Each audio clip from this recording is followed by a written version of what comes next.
Quand on fait du désherbage mécanique, on vise le contrôle des adventices, certes, mais en même temps, on intervient sur le sol à travers différentes composantes du sol, composantes physiques, composantes chimiques, composantes biologiques. C'est-à-dire qu'en ayant un travail mécanique sur la structure du sol, on va relancer l'activité des micro-organismes, on va favoriser l'activité des vers de terre, on va favoriser l'infiltration de l'eau, enfin, etc., etc.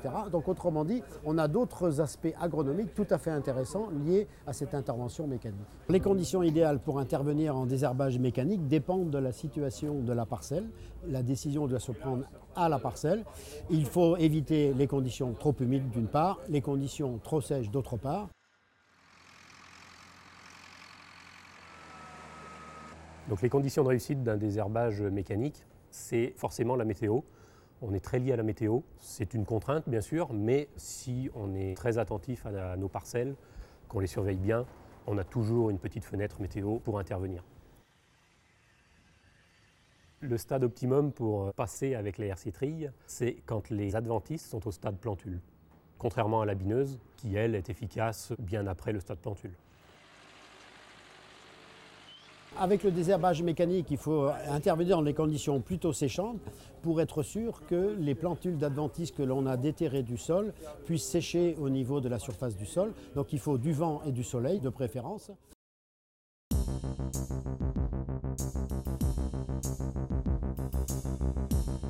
Dans la plupart des cas, la hercétrie travaille en plein, c'est-à-dire qu'on travaille sur la totalité de la largeur de l'outil.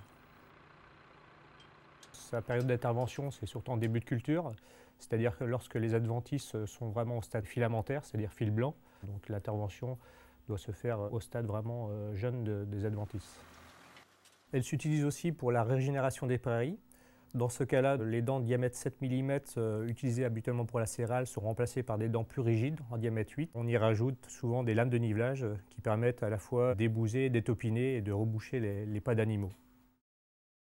Cet outil a un débit de chantier important puisque les largeurs vont jusqu'à 24 mètres de large à des vitesses de 10 à 12 km/h.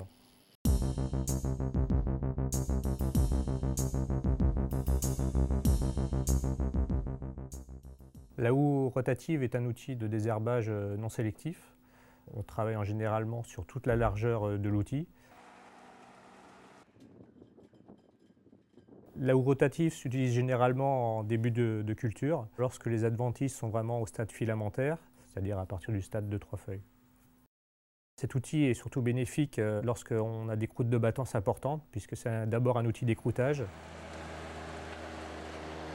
Et le point le plus important, c'est sa vitesse d'avancement, car il faut avec cet outil avoir une vitesse d'avancement minimum en général de 15 km/h pour que l'outil soit efficace.